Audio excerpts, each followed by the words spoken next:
Maagang-maaga pa lang, bago pa sumigaw ang mga tray sa init ng oven at bago pa magdikit-dikit ang amoy ng asukal sa hangin, naroon na si Teodoro Doro Alcaraz sa tabi ng salamin ng San Isidro Bake Shop. Hindi siya nakasandal ng basta, may paraan ng pagkapwesto niya, parang may sinusukat sa mata, parang inuulit sa isip ang bawat kurba ng mga icing sa likod ng glass. Basang-basa ang laylayan ng pantalon niya, galing sa hamog at sa putik ng gilid ng kalsada. May tungkod siya na gawa sa lumang kahoy, makinis sa hawak dahil halatang matagal na. Kapag dumadaan ang mga tao, may ilan na umiiwas, may ilan na napapailing at may ilan naman na nagbubulong ng kung ano-anong salita na walang kinalaman sa buhay niya pero may bigat na kaya siyang pahiyain kahit hindi siya tumitingin. Sa loob, naka-uniform si Maylene Dacumos, simpleng apron na may logo ng bake shop, buhok na nakatali at mga kamay na tila sanay na sa punas at buhat. Sa mga oras na ganon, tahimik pa ang lugar. Ang ingay lang ay ang kaluskos ng mop at ang mahinang pag-click ng mga ilaw na binubuksan isa-isa. Tinamaan ng mata niya ang matanda sa labas habang nagpupuna siya ng glass door. Siya na naman, bulong ni Rowena Quintanar, cashier na maagang pumapasok para magbilang ng barya at mag-ayos ng kahera. May dala itong maliit na pitaka at calculator. Araw-araw yan, parang bantay. Mukha namang hindi nanlilimos, sagot ni Maylene habang pinupunasan ng fingerprint sa salamin. Nakatingin lang. Ewan ko, sabi ni Rowena, sinilip ang labas. Baka nag-aabang ng tirang tinapay, pero di siya humihingi. Nakakatakot lang minsan yung tingin niya, parang may alam. Hindi sumagot si Maylene. Sa totoo lang, mas nakakatakot para sa kanya ang mga taong nasa loob kaysa sa matandang nasa labas. Sa loob, may mga mata ring tumitingin, mga matang nagbibilang ng mali, nag-aabang ng pagkakamali at naghahanap ng sisihiin kapag may pumalpak. Mula sa kitchen door, lumabas si Chef Osmond o Osmi, ang head baker. Malinis ang coat pero laging gusot ang noo. Para siyang taong laging nakikipag-unahan sa oras. Maylene, tawag niya, hindi sumisigaw pero sapat para manginig ang loob ng staff. Pagkatapos mo dyan, linisin mo yung prep table. Ayusin mo rin yung supply list. May event tayo sa weekend, wedding. Opo, chef, sagot ni Maylene agad kahit may lamig ang tubig na dumadaloy sa palad niya. Rowena sumingit. Chef, yung supplier ng butter? Later, putol ni Chef Osmi, saka siya tumingin sa salamin. Dumaan ng mata sa matandang nasa labas. At halatang nag-iba ang kulay ng mukha niya. Hindi galit, hindi takot, pero parang nabigla. Isang segundo lang. Pagkatapos, bumalik ang formal niyang pagkakasuot ng ekspresyon. Huwag niyo na yung pansinin. Napansin ni Maylene ang maliliit na detalye. Kung bakit biglang humigpit ang panga ni Chef Osmi. Kung bakit parang may kirot na dumaan sa mata niya. Hindi ito basta pulo bilang. May kabit na alaala. May kabit na kwento. Pero hindi pa alam ni Maylene kung anong klase. Pagkaalis ni Chef Osmi, lumabas naman si Dindo Balagtas, security guard na may maliit na tiyan at laging may dalang flashlight kahit umaga. Uminat siya at nagbukas ng pinto. Mamaya pa magbubukas, tay, sabi ni Dindo. Hindi naman bastos pero may tono ng pagtaboy. Tumunggod si Doro. Hindi siya umalis. Tumitig lang siya sa mga cake display na nakapatay ang ilaw sa loob. Hindi ka ba giginawin dyan? Biglang tanong ni Maylene. Hindi niya alam bakit lumabas ang tanong niya sa bibig niya. Napalingon si Doro. Ang mata niya malalim at pagod pero hindi malabo. Parang may liwanag na pinipilit manatili kahit matagal nang binubugbog ng panahon. Sanay na, maikling sagot. Boses niya paos pero malinaw. Basta, wag lang mawala yung amoy. Amoy ng tinapay? Tanong ni Maylene, hawak pa rin ng basahan. Tumunggod ulit si Doro. Amoy ng simula. Hindi na niya dinugtungan. Hindi rin hinabol ni Maylene dahil sa oras na iyon dumating ang isang delivery rider na kumaway sa kanya mula sa kabilang kanto. Si Benji Alonso iyon, delivery rider na halos kilala na ng lahat ng staff dahil siya ang madalas maghatid ng supplies at siya rin ang madalas magbigay ng extra na pasabay kapag alam niyang pagod ang tao. Maylene, tawag ni Benji, pumarak sa gilid. May dalang egg trays to, mabigat. Tulungan mo ako, dali! Nagmadali si Maylene palabas. Habang binubuhat nila ang kahon papasok, sumagi sa gilid ng paningin niya si Doro. Hindi umalis sa salamin, parang may hinihintay na eksaktong sandali. Pagpasok ng kahon, sumandal si Benji sa pader, hinihingal. Grabe, parang mas mabigat ngayon ah. Saka, yung matanda sa labas, napapansin mo? Oo, sagot ni Mylene, pinipigil ang pawis sa noo. Araw-araw yan. Kanina, bago ako dumating, nakita ko siyang may kausap, bulong ni Benji, nagbaba ng boses. Hindi basta tao, nakasedan, barong, mukhang abogado o kung ano. Tapos, parang may respeto silang nag-uusap, hindi siya tinaboy. Napatigil si Mylene. Sigurado ka? Oo, hindi ko lang narinig yung usapan pero kitang-kita ko yung kamay ng barong, parang kinamayan siya. Sinong kumakamay ng pulubi ng ganon? Napailing si Benji. May kakaiba. Bago makasagot si Mylene, pumasok si Tita Nori Santos, ang wedding coordinator. Maaga siyang dumating para mag-check ng venue dahil sa weekend ay may wedding reception sa function hall na konektado sa bake shop. Halos sumasabay na sa kanya ang pabango at sumasabay din ang mga utos. Mylene! Rowena! Dindo! Sigaw niya agad, parang nasa sariling bahay. Ayusin niyo yung hallway, dapat spotless, at pakicheck yung table skirting. Ayoko ng gusot, may bisita tayong sosyal. Opo, Tita Nori, sabay na sagot ni Rowena at Dindo. Si Mylene tumando lang at bumalik sa pagpuna sa prep area. Pero habang nag-aayos siya, sumiksik sa isip niya ang sinabi ni Doro. Amoy ng simula. Simula. Noong huling linggo, hindi ganito katahimik ang buhay ni Mylene. Nakakonfine ang kapatid niyang si Kian at siya ang tumatakbo sa pharmacy, sa work, sa bahay, pabalik sa ospital. Kaya kahit maliit ang sweldo, kapit siya sa overtime, kapit siya sa trabaho. Kapit siya sa wag pumalpak. Sa pagitan ng pagod, may mga gabi na halos hindi na siya makalakad. Pero sa tuwing uuwi siya, makikita niya si Kian na nakangiti kahit hinihingal at sasabihin ng kapatid niya, Ate, okay lang ako, wag kang mag-alala. Kaya kapag may taong nakikita niyang parang kinain ng mundo, gaya ni Doro, parang may parte sa kanya na ayaw maniwalang hanggang dun na lang ang isang tao. Bandang 9:00, nagsimula ng dumami ang customers. Binuksan na ang ilaw sa cake display. Kumikinang ang mga frosting. Sumasayaw ang asukal sa ilalim ng ilaw. At sa gitna ng lahat, may isang space na reserved. Ang sample tier ng wedding cake para sa weekend. Si Clarice Buenaventura de la Vera ang nag-order. Kilala sa social media sa maliit na circle niya. Simple pero sosyal, sabi niya noon. Pero ang listahan ng gusto niya, parang pangmilyonaryo. Tapos ang fiancé niyang si Rafi de la Vera, laging may kasamang stress sa boses, laging may hawak na phone, laging nagmamadali.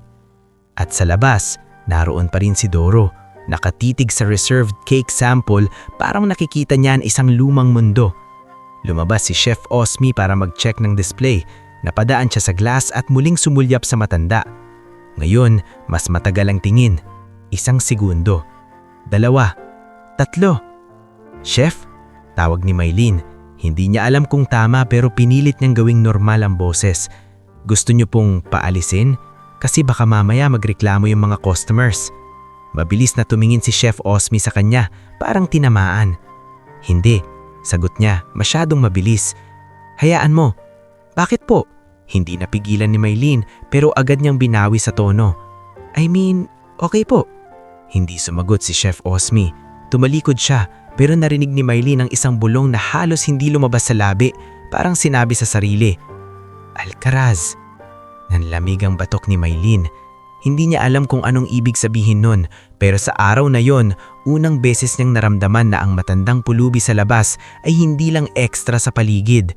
Parang susi siyang nakalapag sa lupa, marumi, lumang-luma, pero kapag napulot, may mabubuksang pintuan na matagal nang nakalak.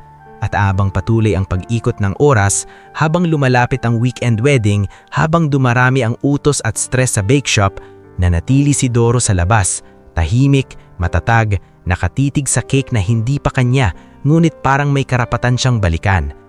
Sa huling minuto bago mag-lunch break ni Mylene, lumapit siya sa pinto dala ang maliit na baso ng tubig. Hindi niya alam kung bakit niya ginawa. Siguro dahil pagod siya sa mundo at gusto niyang may isang bagay man lang na matino. Binuksan niya ang pinto ng bahagya at inabot ang tubig. Para sa inyo po, sabi niya. Tinanggap ni Doro ang baso. Dahan-dahan, parang mahalaga ang bawat galaw.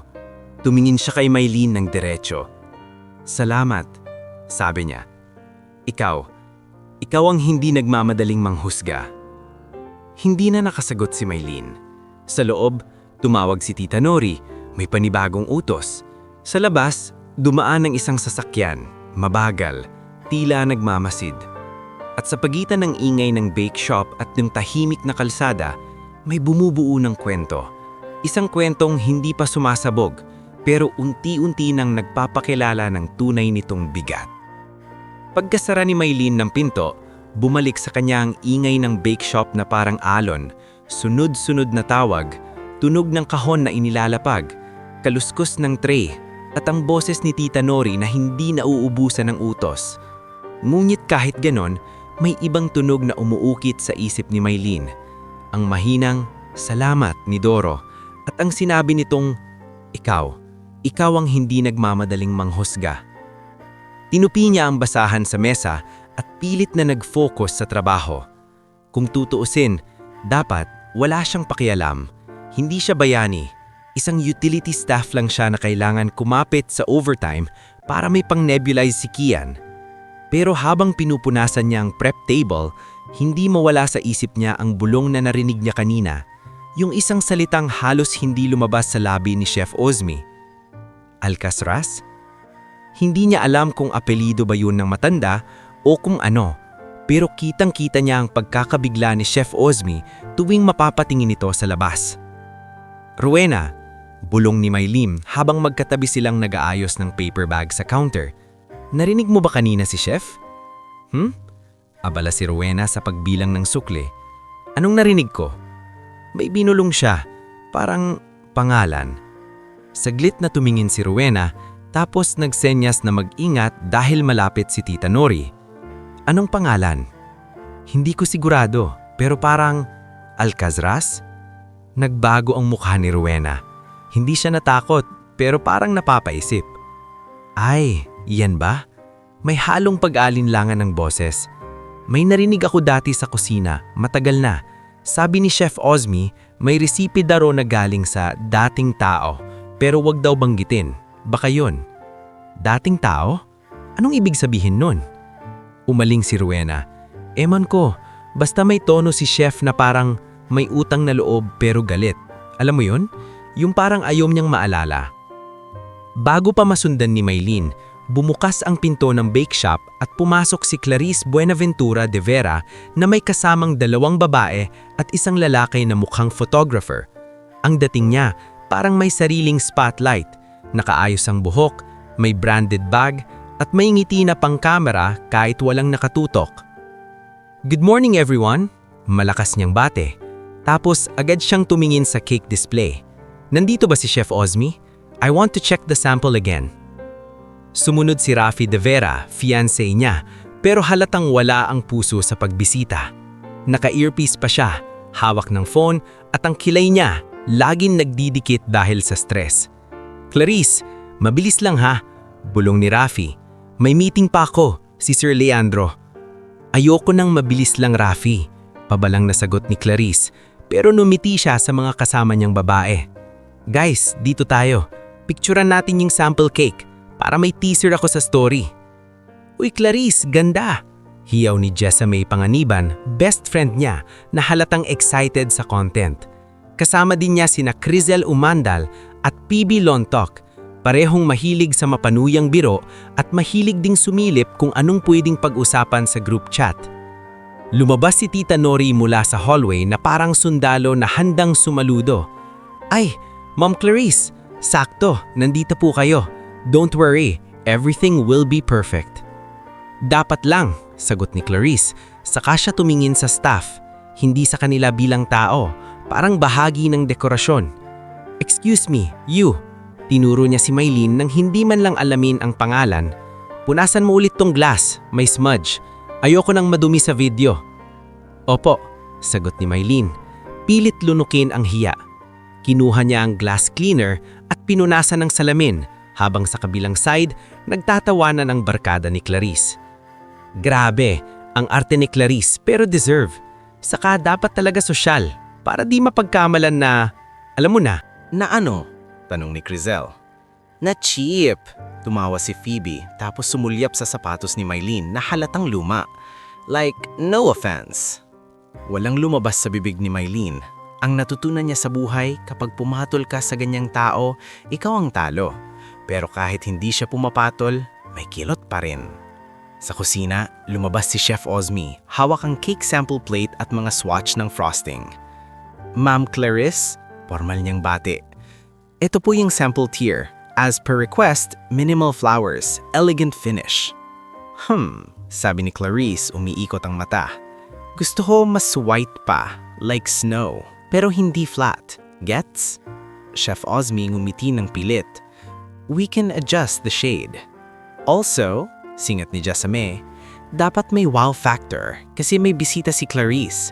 Yung boss daw ni Rafi, di ba? Si Mr. Leandro Vistan. Mabilis na sagot ni Rafi, parang na-trigger sa pangalan. Yes, he'll be there. Pagkarinig ni Mylene sa pangalang yon, napansin niya ang biglang pag-ayos ni Rafi ng postuha. Parang gustong magmukhang mas mahalaga. Tila may pinapasan siyang pressure na hindi kayang takasan. Tita Nori, sabi ni Clarice, siguraduhin mo ha, walang kung sino-sino nakatambay sa labas sa araw ng kasal. Ayoko ng, alam mo na, bad optics. Of course ma'am, mabilis na sagot ni Tita Nori. Dindo, paki-double check yung labas, baka may mga tambay. Lumapit si Dindo at sumulyap sa labas. Nandoon pa rin si Doro, nakatayo malapit sa salamin, pero ngayon nakatingin siya sa cake sample na hawak ni Chef Ozmi. Hindi siya pumasok, hindi siya kumatok. Tila may hangganan siyang iginagalang kahit wala namang gumagalang sa kanya. Napansin ni Clarice ang matanda at agad kumunot ang noo. Ay, siya na naman? Tita Nori, I told you, ayoko ng ganyan. Mukhang nakakababa ng vibe. Mylene napapikit saglit. Ang sarap sana magsalita pero alam niyang isang maling salita lang, mawawalan siya ng trabaho. At kapag nawalan siya ng trabaho, si Kian ang unang tatamaan. Ma'am Clarice, mahinahon na sabi ni Chef Ozmi. Hindi po siya nanggugulo, nakatayo lang po sa labas. Doesn't matter, matigas na sagot ni Clarice. It's my wedding. I want it clean. I want it perfect. Hindi napigilan ni Mylene ang pagtingin kay Chef Ozmi. Sa isang iglap, bumigat ang tingin nito sa labas, parang nilulunok na matagal ng pait. Pero wala rin siyang sinabi dahil may kliyente, may pera, may reputasyon. Nang makaalis ang grupo ni na Clarice at Rafi, parang lumuwag ng kaunti ang hangin sa bake shop. Pero kasunod nun ang paglabas ni Rowena ng maliit na buntong hininga. Kung makautos sa kala mo tagapagmana, bulong ni Rowena. May pera lang, sagot ni Dindo, nagkakamot sa batok. Pag may pera, may boses. Tahimik si Mylene, pero sa utak niya, nagdidikit-dikit ang mga piraso. Ang pangalang Alcaraz, ang matandang nakatitig sa cake, at ang biglang pagbago ng mukha ni Chef Ozmi, at ang pangalan ni Mr. Leandro Vistan na parang may hawak sa leeg ni Rafi. Bandang hapon, nang medyo humupa ang customer rush, bumalik si Benji sa bake shop para sa isa pang delivery. Kahon ng fondant at food color. Sa pagkakataong iyon, nakita ni Mylene na may black sedan na nakaparka sa tapat ng bake shop, bahagyang nakatago sa lilim ng puno.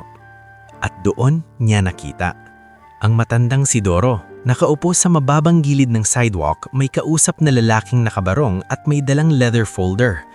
Hindi sigaw ang usapan, hindi drama, pero may bigat ang paraan ng pag-upo nila.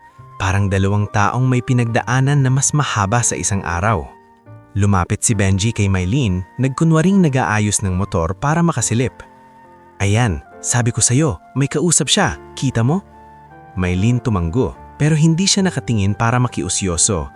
Nakatingin siya dahil may kutob siyang may darating na bagyo. Narinig niya ang boses ng lalaking nakabarong. Hindi malinaw ang salita, pero malinaw ang tono. Parang abogado ngang nagsasalita.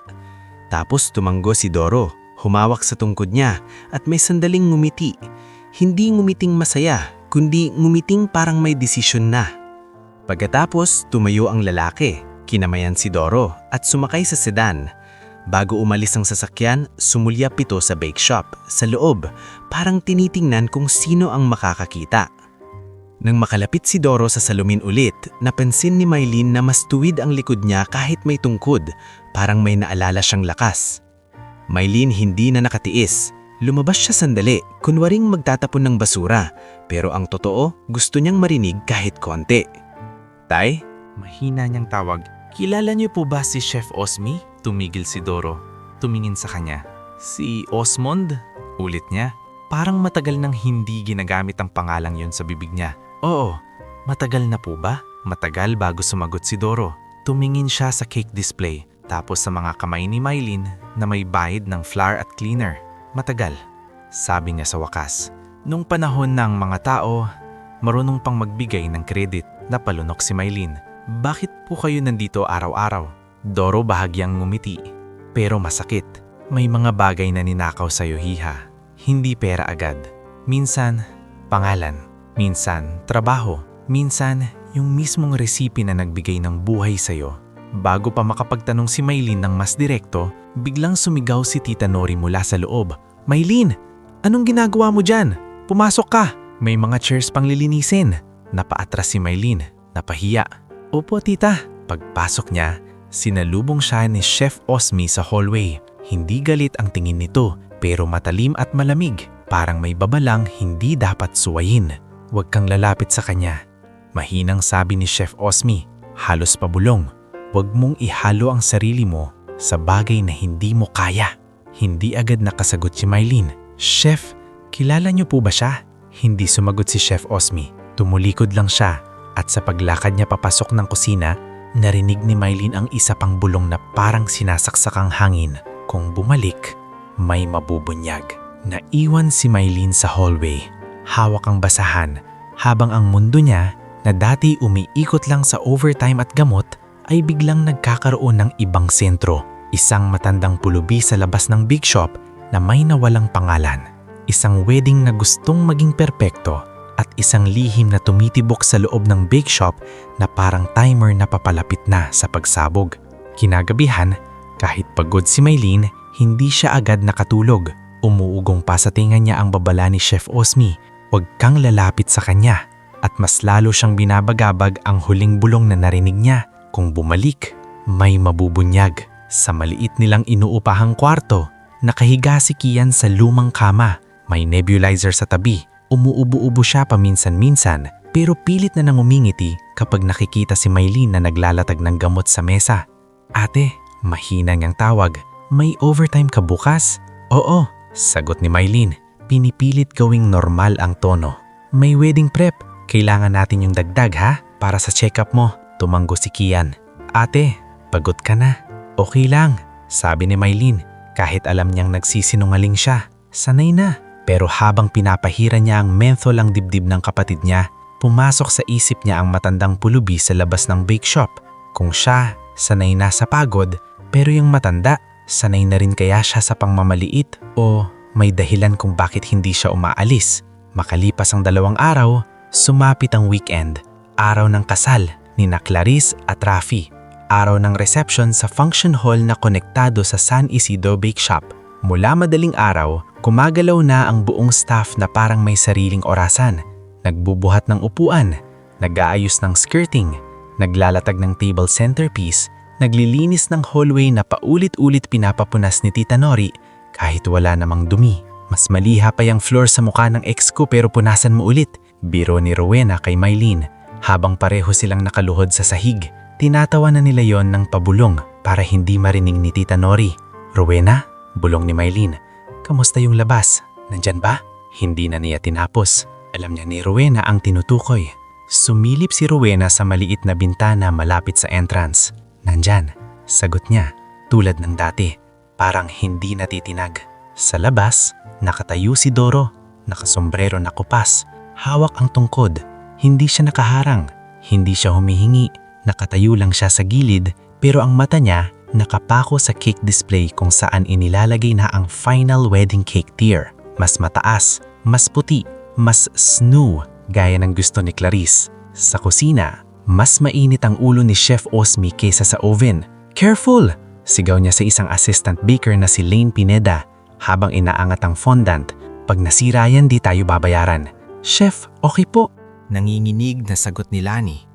Si Mylene, bagamat hindi baker, Inatasan ni Chef Osmi na tumulong sa pag-aayos ng display area at mag-check ng utensils. Malayo sa mata ng guests pero malapit sa posibleng sisi. Bandang tanghali, dumating ang unang batch ng bisita. May mga nakabarong, may mga naka-formal gown, may mga nakangiting parang laging ready sa picture.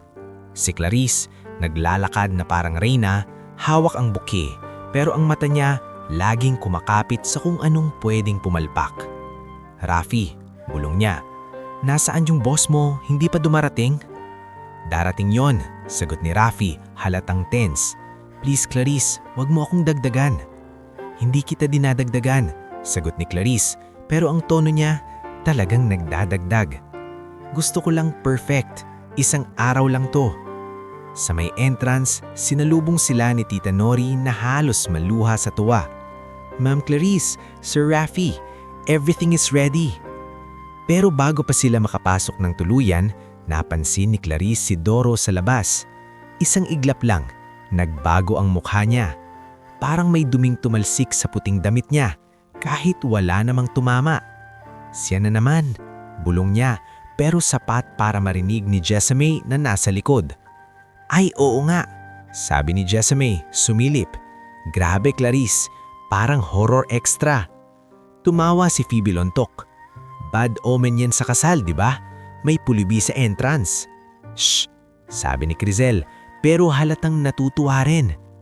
Nanigas si Maylene sa may gilid, bit-bit ang tray ng baso nang marinig niya ang mga salita.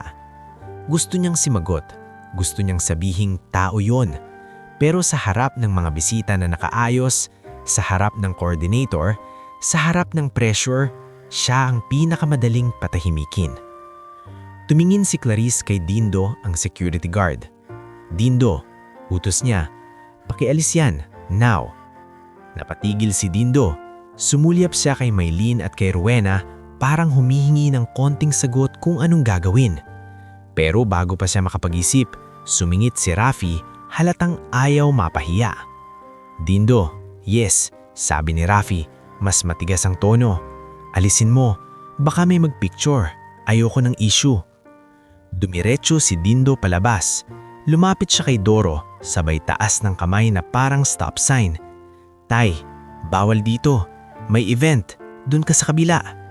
Hindi kumibo si Doro, tumingin lang siya kay Dindo, tapos sa loob, sa cake display, na parang may pinipigilang alaala.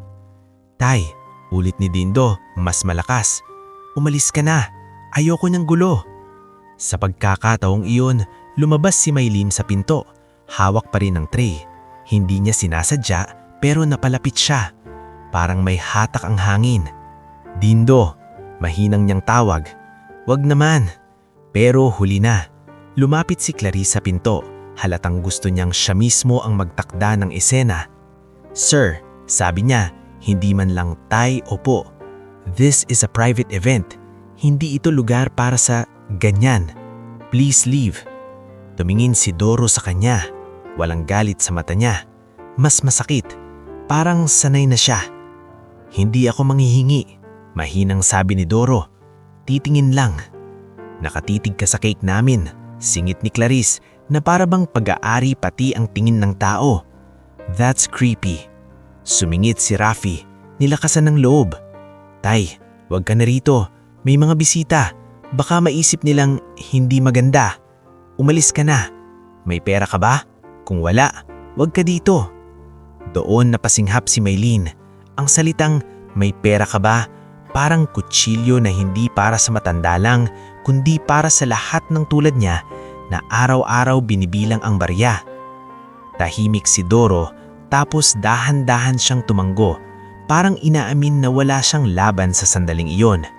Umatras siya ng isang hakbang. Pero bago siya tuluyang umalis, tumingin siya sa cake display at nagsalita, mas malinaw kaysa kanina. Mag-iingat kayo sa icing na yan. Madaling tamis, pero may lasang ninakaw. Ha? Napatigil si Rafi, pero agad niyang tinakpan ng pag-iirap. Anong sinasabi mo? Umalis ka nga. Lumapit si Dindo at hinawakan ang braso ni Doro. Hindi malakas, pero sapat para iparamdam na wala siyang karapatan.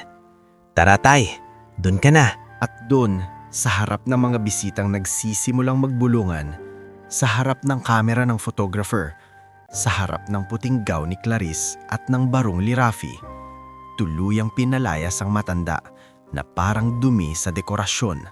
Maylin hindi na nakatiis. Pagkaalis ni na Clarice at Rafi pabalik sa loob, sumunod siya kay Doro sa gilid ng building, doon sa likod kung saan may delivery area at hindi masyadong kita. "Tay!" Tawag niya, mabilis, nanginginig. "Sandali po!" Huminto si Doro. Nakatalikod siya, pero kita sa balikat niya ang bigat. Inilapag ni Maylin ang tray sa isang crate at kinuha ang maliit na paper bag na nakatago sa apron niya. Pandesal na dapat kanya sa break at isang bote ng tubig. "Para po sa inyo," sabi niya, inabot ang bag. "Pasensya na po, hindi ko po kayo naprotektahan." Tinanggap ni Doro ang bag ng dahan-dahan. "Hindi mo trabaho, protektahan ako," sabi niya. "Pero, salamat." Umupo si Doro sa gilid ng konkrit, parang pagod na pagod bigla. Si Maylin lumuhod sa tabi niya. "Bakit po kayo nakatingin sa cake?" Tanong ni Maylin, mas diretso ngayon dahil wala ng oras para magpaligoy-ligoy. "Hindi po kayo humihingi, hindi kayo nanggugulo. Pero bakit? Araw-araw kayo nandun." Saglit na tumahimik si Doro. Tumingin siya sa mga kamay niya, magaspang, may peklat na luma. "Dati," sabi niya, "may buhay akong amoy tinapay. Hindi ako pulubi noon. May trabaho ako. May pangalan." Napalunok si Maylin. "Teodoro Alcaraz po ba kayo?" Nag-angat ng ulo si Doro. Parang nabigla na alam ni Maylin ang apelyido. "Narinig mo?" "Opo," mahina niyang sagot. "Nabanggit ni Chef Osmi, pabulong." Sa pagbanggit ng Chef Osmi, biglang may nahulog mula sa bulsa ni Doro. Isang lumang ID card, kupas pero mababasa pa rin. Dumulas ito sa sahig. Maylin, napatingin. Hindi niya sinadyang basahin, pero kitang-kita ang nakasulat. Teodoro Alcaraz, Product Development. Parang huminto ang mundo ni Maylin. Hindi ito ID ng pulube. ID ito ng taong may opisina, may posisyon, may pinaghirapan. "Tay!" Halos pabulong niya. "Ano po to?" Doro kinuha ang ID pero hindi niya itinago agad. Parang hinayaan niyang makita ni Maylin ng buo. "Resepe," sabi ni Doro, halos hindi marinig. "May resepe na ginawa ko na naging buhay ng iba. Nandun sa cake na tinitignan ko. Hindi dahil gusto kong kainin, kundi dahil ayoko na masira yung bagay na pinaghirapan ko." Maylin, nanginginig ang kamay habang nakatingin sa ID. "Bakit po kayo naging ganyan?" Bago sumagot si Doro, may bumukas na pinto sa likod. Lumabas si Rowena, halatang naghahanap kay Maylin.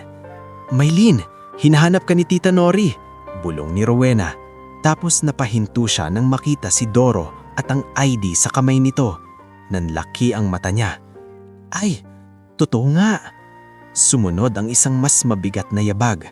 Si Chef Osmi ang lumabas, mukha parang bato.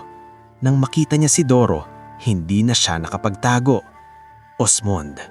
Mahinang bati ni Doro gamit ang unang pangalan. Parang tagal nang hindi naririnig ni Chef Osmi ang sarili niyang pangalan sa ganoong tono. Nanigas si Chef Osmi. "Bakit ka nandito?" Tanong niya, hindi galit, hindi rin malambing, parang takot na ayaw aminin. Doro tumingin sa kanya.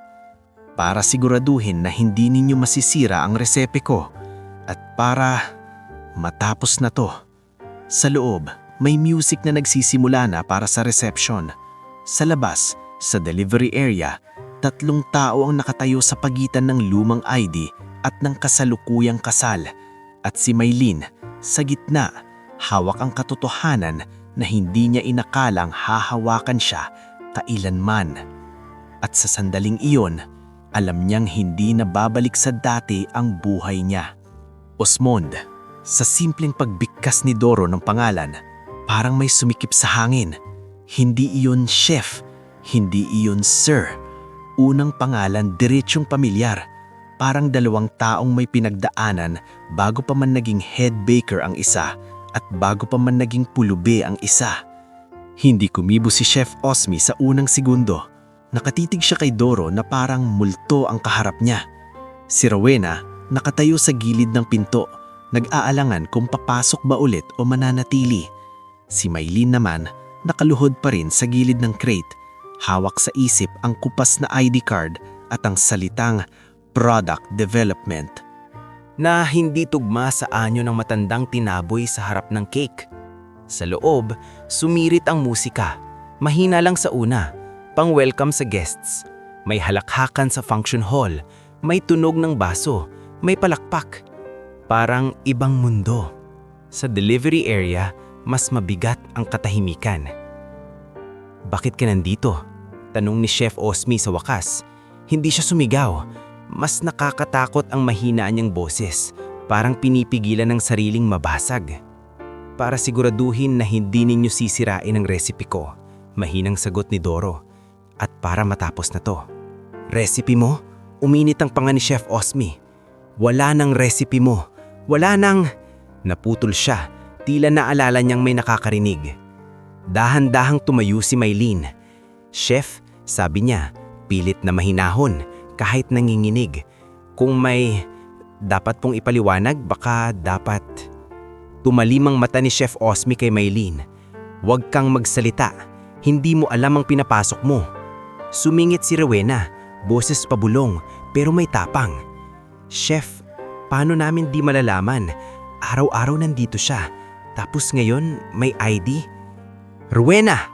Putol ni Chef Osmi, mas malakas. "Pumasok ka sa loob. Trabaho mo yon." Hindi gumalaw si Rowena agad at sa pag-aatubili niya, lumapit si Doro. Dahan-dahan, tungkod ng unang umuusad. "Osmond," ulit ni Doro, mas mabigat ang tono. "Kahit anong sabihin mo sa kanila, isang araw malalaman din nila. Mas mabuting ngayon na." Tumingin si Chef Osmi sa pintuan, parang naghahanap ng paraan para tumakas. Pero bago pa siya makapagsalita ulit, may dumating na tunog ng gulong sa labas, isang kotseng huminto sa tapat, mas mahinahon kaysa sa ibang dumaraan. Parang sinadyang hindi gumawa ng ingay. Sumilip si Benji sa kanto ng delivery area. Hindi niya dapat kasama sa likod dahil delivery rider lang siya. Pero dahil may gut feeling siya, bumalik siya sa bake shop para mag-check kunwari. "Uy," bulong ni Benji kay Maylene, "may dumating." Pagtingin ni Maylene, bumukas ang pinto ng black sedan. Bumaba ang lalaking nakabarong, may leather folder sa kamay, si Attorney Silvestre Lacuesta. Pero hindi siya nag-iisa. May isa pang lalaki sa likod, nakasuit, tahimik, parang assistant. At sa paraan ng paglakad ni Attorney Lacuesta, diretso, sigurado, kitang hindi siya napadpad lang. Lumapit siya sa delivery gate at tumanggo kay Doro. "Mang Teodoro, bati ng abogado, may respeto. Handa na po ba tayo?" Napatigil si Maylene. Mang Teodoro, hindi Tay, hindi pulubi, hindi siya. Pangalan, titulong may dignidad. Chef Osmi biglang namutla. "Attorney Lacuesta?" Lumabas sa bibig niya, parang napilitan. "Anong ginagawa niyo ito?" "Good afternoon, Chef Rojas," sagot ng abogado, formal. "Hindi ako nandito para makipag-away. Nandito ako para ipaalala ang batas at para ipaalala ang katotohanan." Napasandal si Maylene sa pader. Ang mga kamay niya nang lamig, tila hindi na simpleng usapang recipe ito. May legal, may pangalan, may laban. "Attorney," mahinang singit ni Maylene. "Pero bakit dito? Sa kasal nila?" Tumingin sa kanya ang abogado, hindi masungit, hindi rin malambot, parang malinaw lang. Dahil dito nila ipapakita ang cake at dito rin dapat lumabas ang katotohanan bago pa kumalat ang kasinungalingan. Chef Osmi napangiting ng mapait. "Kasinungalingan? Alam mo ba yung nangyari noon? Alam mo ba yung..." "Alam ko," putol ni Doro, biglang tumigas ang boses. "At alam ko rin kung paano mo ako iniwan nang kailangan kita." Parang sumabog ang tingin ni Chef Osmi, pero pinigil niya yon. Sa halip, lumingon siya kay Maylene na parang nagbabanta. "Pumasok ka, ngayon." Hindi gumalaw si Maylene, Sa unang pagkakataon, mas malakas ang tumitibok sa dibdib niya kaysa sa takot. Galit at awa, magkahalo. Galit sa pang-aapak, awa sa taong tinaboy. At isang kutob na kung papasok siya at magbubulag-bulagan, babalik lang sa dati ang mundo at mas lalo siyang magiging duwag. Sa loob ng function hall, biglang dumating si Mr. Leandro Vistan. Hindi pa siya nakikita ni Maylene ng malapitan noon, pero narinig niya na ang pangalan. Ngayong andito na, kitang iba ang aura. Matangkad, malinis, may ngiting pang negosyo, at may tingin sanay masunod. Rafi! Tawag ni Vistan, sabay tapik sa balikat ni Rafi De Vera. Congratulations, I'm expecting great things from you. Napalunok si Rafi at tumuwid. Thank you, sir. Everything is perfect. Sa gilid, si Clarice ngumiti ng pinakamalaki. Sir Leandro, welcome. I'm Clarice.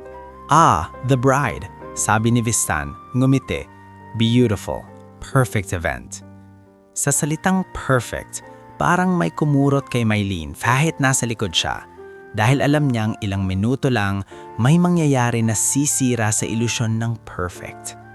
Dahan-dahan, pumasok si Attorney Lacuesta sa hallway papunta sa function hall. Kasama si Doro na kahit kupas ang damit, mas tuwid ang tindig ngayon. Parang may hawak na lakas na matagal niyang itinago. Sinundan sila ni Maylene at Rowena sa malayo, hindi para makiusyoso, kundi para siguruhing hindi sila basta haharangin ni Dindo. Anong ginagawa niyo?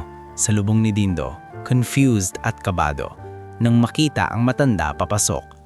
Tay, sabi ko. Dindo, mahinang sabi ni Maylene, at sa boses niya may pakiusap.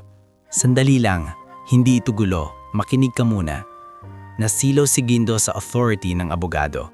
Attorney? Tumanggo si Attorney Lacuesta.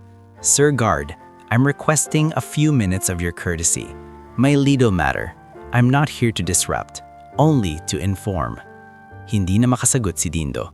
Tumabi siya, parang biglang naalala niyang trabaho rin niyang sumunod sa batas, hindi lang sa utos ng may pera.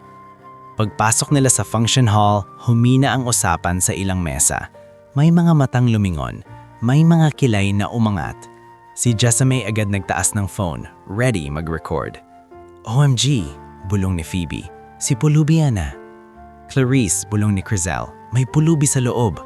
Napalingon si Clarice at sa sandaling makita niya si Doro kasama ang abogado, biglang pumangit ang ngiti niya. What is this? Mahina niyang sabi, pero kita ang inis. Tita Nori. Sumugod si Tita Nori, halos maniging sa kaba. Ay, Ma'am Clarice, ay... Lumapit si Rafi, nakita si Doro at agad namula ang mukha. Ikaw na naman? Anong gusto mo? Wala kang hiya. Sumingit si Vistan, kalmado pero may bigat. What's going on here? Humingi si attorney ng atensyon. Hindi siya humawak ng mic agad. Lumapit muna siya sa event host, isang lalaking nag-a-announce na si Marco Esguera, at mahinahon siyang nagsalita. Excuse me, sabi ni attorney. I need the microphone for a brief statement. It concerns the product being presented today. Nagkatiga-tiga ng host at ang staff. Nararamdaman ni Maylene ang pag-init ng hangin. Parang lahat humihinga ng sabay. Sir, singit ni Rafi, halos pabulong pero galit. This is my wedding. Exactly, sagot ni attorney, tumingin sa kanya. Weddings begin with truth, Mr. De Vera, not with stolen credit. Nanlaki ang mata ni Rafi. Anong sinasabi niyo? Kinuha ang mic ni attorney. Umalingaungaw ang tunog at tuluyang tumahimik ang function hall. Magandang hapon po, panimula niya, malinaw, formal. Ako po si Attorney Silvestre Lacuesta. Nandito po ako kasama si Mang Teodoro Alcaraz. Sumingit ang bulong-bulong, parang hangin na sumasabit sa kisimay. Si Chef Ozmi na nasa gilid malapit sa kitchen door, biglang namutla ng todo. Gusto sana niyang lumapit pero parang siyang na-freeze. Ipinakita ni attorney ang folder, binuksan at kinuha ang ilang papel. Bago po ihain ang wedding cake, pagpatuloy niya, may obligasyon po akong ipaalam na ang signature formula na ginagamit sa ilang produkto ng San Isidro Baker Shop, partikular sa icing base at sponge ratio, ay orihinal na likha ni Mang Teodoro Alcaraz noong siya ay product development sa isang pastry company. Ang resepi pong ito ay may dokumentadong drafts, timestamps at witness statements. Natahimik ang buong hall. Si Clarice na pahawak sa braso ni Jessame parang nahihilo sa hiya. Si Rafi tumingin kay Vistan at ang mata niya nagmamakaawa. Sir, please. Pero si Vistan, hindi siya nagmukhang nagulat. Sa halip, nagbago lang ang ngiti niya. Parang mas naging manipis. Attorney, sabi ni Vistan, malamig ang tono. This is not the venue. Sumagot si attorney, hindi natitinag. The venue is exactly where the product is being celebrated, Mr. Vistan. Doro humakbang pasulong. Humawak siya sa tungkod, pero hindi iyon dahil mahina siya. Parang simbolo lang ng mga taong pinabagsak pero tumayo pa rin. Hindi ako pumunta rito para manira ng kasal. Sabi ni Doro, boses paos pero tumatagos. Pumunta ako rito kasi tinaboy ninyo ako kanina. Dahil akala ninyo, pulubi lang ako. Pero kahit pulubi ako, tao pa rin ako.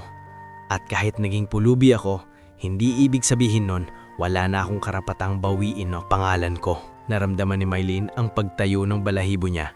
Sa gilid, si Rowena ang napapikit, parang pinipigilan ng luha. Biglang sumigaw si Clarice, boses na pipilas. This is embarrassing! Rafi, do something!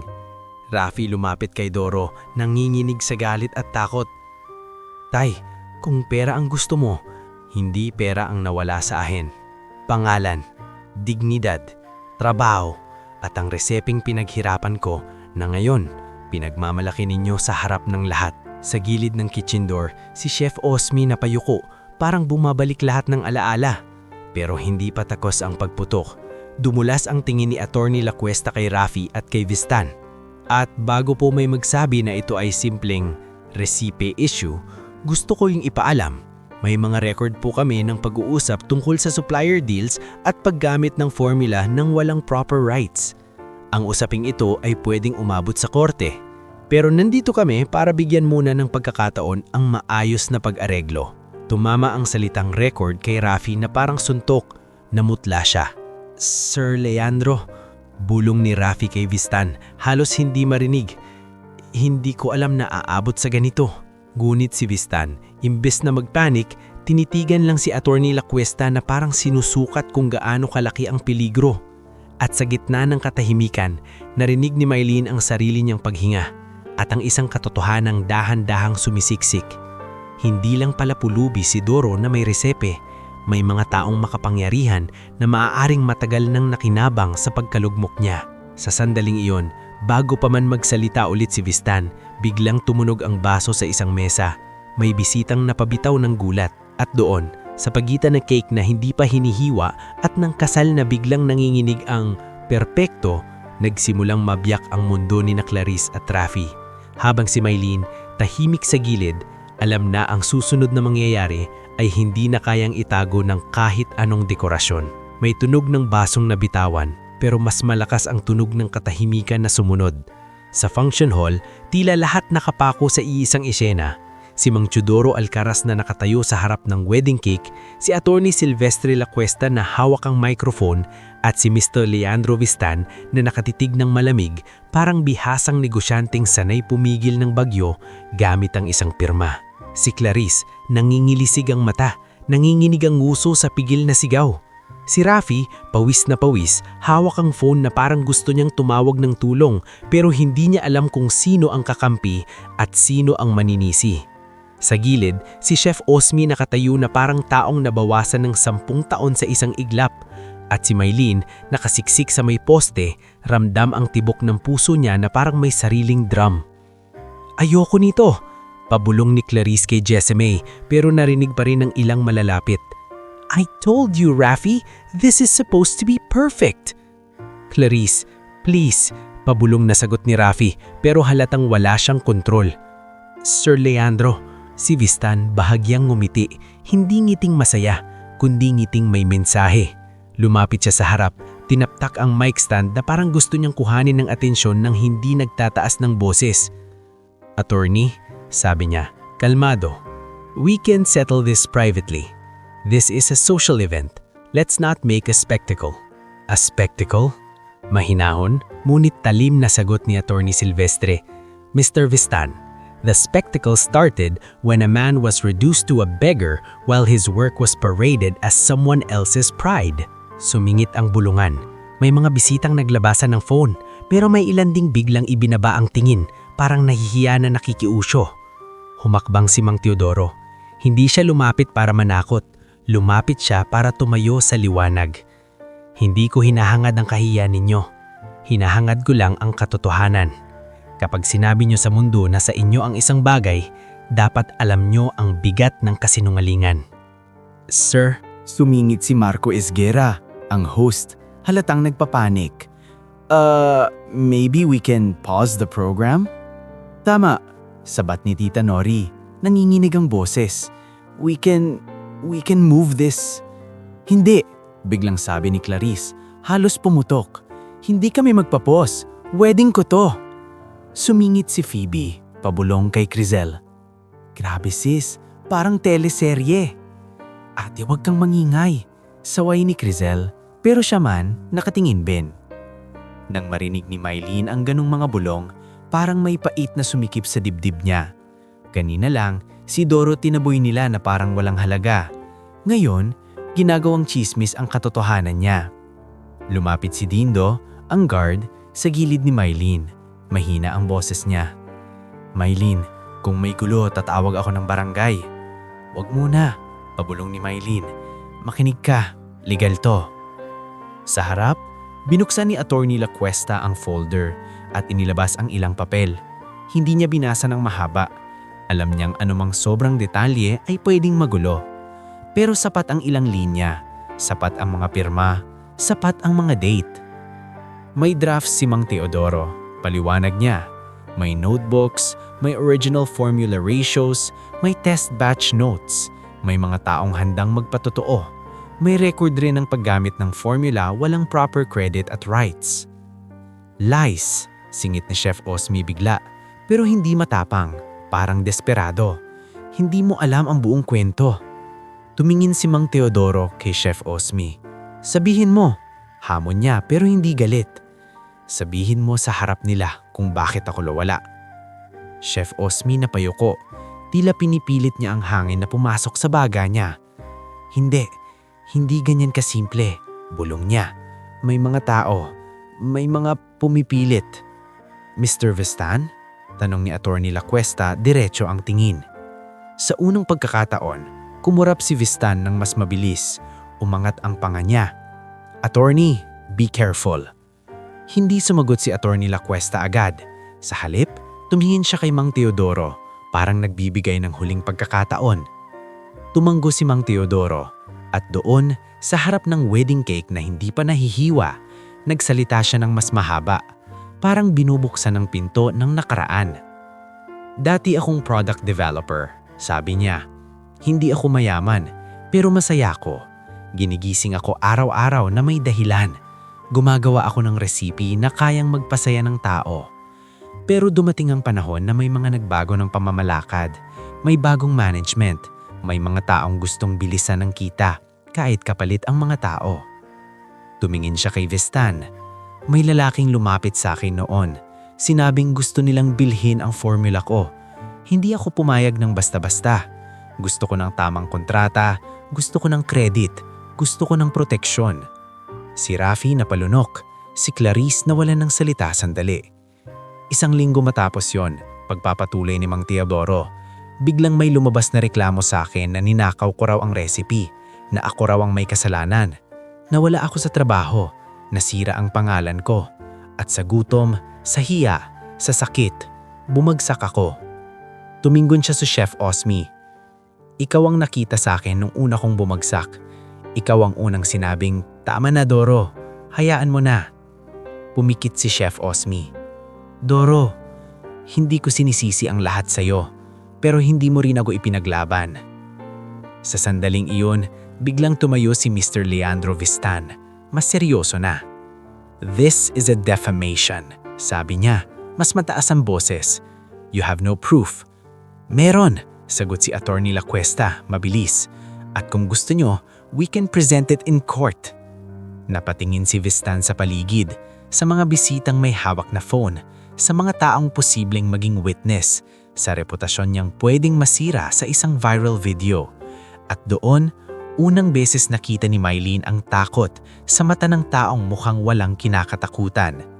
Humakad si Vistan palapit kay Rafi. Boses mahina. "Rafi, take your wife outside, now." "Sir," nanginginig na sagot ni Rafi. "This wasn't part of..." "Do it!" putol ni Vistan. Pero si Clarice biglang sumabog. "Ayokong lumabas, hindi ako lalabas. Ako ang bride." Lumapit si Rafi at hinawakan ng braso niya. "Clarice, please, please." "Ayoko!" sigaw ni Clarice. At sa sigaw niya, may lumabas din katotohanan. Takot siyang mapahiya, takot siyang magmukhang talo, takot siyang makita ng lahat na hindi perpekto ang mundo niya. Sa gitna ng kaguluhan, biglang sumingit si Mylene. Hindi siya lumapit sa mic, lumapit siya sa tabi ni Mang Teodoro, parang tumatayo bilang tao, hindi bilang staff. "Ma'am Clarice," sabi niya, boses nanginginig pero malinaw. "Kanina po, pinalayas niyo siya dahil akala niyo pulubi lang. Pero pulubi man siya o hindi, tao pa rin siya. At may katotohanan siyang dala." Napalingon si Clarice sa kanya. Parang ngayon lang niya napansin na may utility staff na may boses. "Who are you to talk?" Matigas na tanong ni Clarice. "Isa lang pong empleyado," sagot ni Mylene. "Pero isa rin pong kapatid, anak, taong napapagod, taong natatakot. At alam ko po yung pakiramdam na parang wala kang halaga dahil wala kang pera." Saglit na natahimik ang ilang mesa. May mga bisitang umiwas ng tingin. Tinamaan sila. Si Attorney Lacuesta kinuha ulit ang mic. "We are offering a settlement," sabi niya. "Proper recognition, royalties, and a written agreement. Otherwise, court." Napahigpit si Vistan sa kamay niya. Tumingin siya kay Chef Osmi. "You didn't tell me he would show up." Bulong niya, pero may banta. Chef Osmi halos hindi makatingin. I tried to keep it quiet," sagot niya, nanginginig. "Quiet doesn't work anymore," sagot ni Vistan. Tapos tumingin siya kay Attorney Lacuesta. "Fine, we'll talk. Not here." "Here," sagot ni Attorney Lacuesta, matigas. "At least initial acknowledgement para tumigil ang pagtakbo."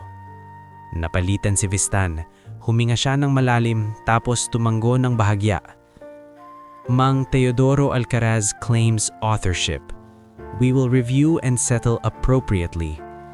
Wala sa tono ang appropriately, pero alam ng lahat, iyon ang unang bitak sa pader. Nang marinig ni Mang Teodoro yon, hindi siya ngumiti ng masaya. Napapikit siya, parang may bigat na nabawasan kahit papaano.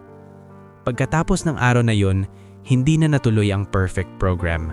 Maraming bisita ang nag-alisan, may ilan na nanatili dahil naaawa sa bride, may ilan din dahil gusto ng chismis. Pero sa likod ng lahat, may mas mahalagang nangyari. Ang katotohanan, kahit papaano, lumabas. Lumipas ang mga linggo. Hindi biglang gumanda ang lahat. Si Vistan at ang team niya, kasama ang legal department, nakipag-meeting kay Attorney Lacuesta at kay Mang Teodoro. Sa unang meeting puro kondisyon, puro pang-iipit. Pero hindi umatras si Mang Teodoro. At dahil may ebidensya, dahil may records, unti-unting lumambot ang pader. Nagkaroon ng settlement. Hindi ito fairy tale na instant milyonaryo, pero sapat ito para mabawi ang pangalan ni Mang Teodoro. Written acknowledgement, royalties sa formula usage, at pondo para sa medical check-up niya. Pinaka-importante, may dokumentong nagsasabing siya ang original creator. Si Chef Osmi hindi nakaligtas sa konsensya. Isang gabi, hinanap niya si Mang Teodoro sa labas ng bake shop. Wala na si Doro roon araw-araw, pero bumalik siya para kunin ang ilang lumang gamit. "Doro," sabi ni Chef Osmi, boses basag. "Pasensya ka na."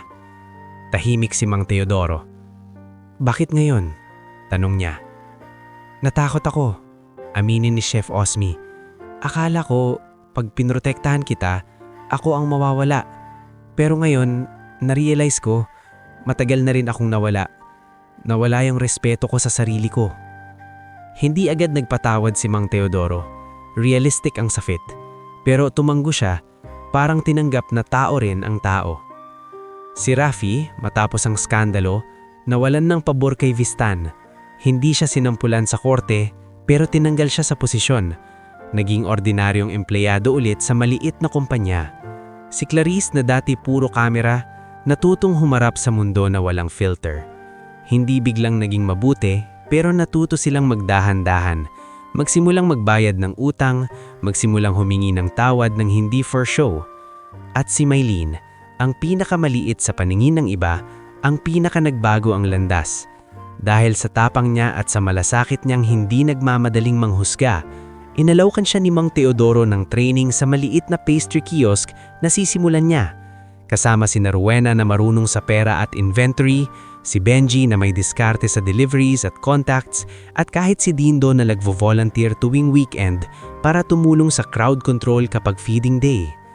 "Hindi kita gagawing assistant lang ha," sabi ni Mang Teodoro kay Maylene isang hapon habang tinuturuan siyang mag-whip ng icing. "Gagawin kitang kasama kasi ikaw ang unang tumingin sa akin na tao."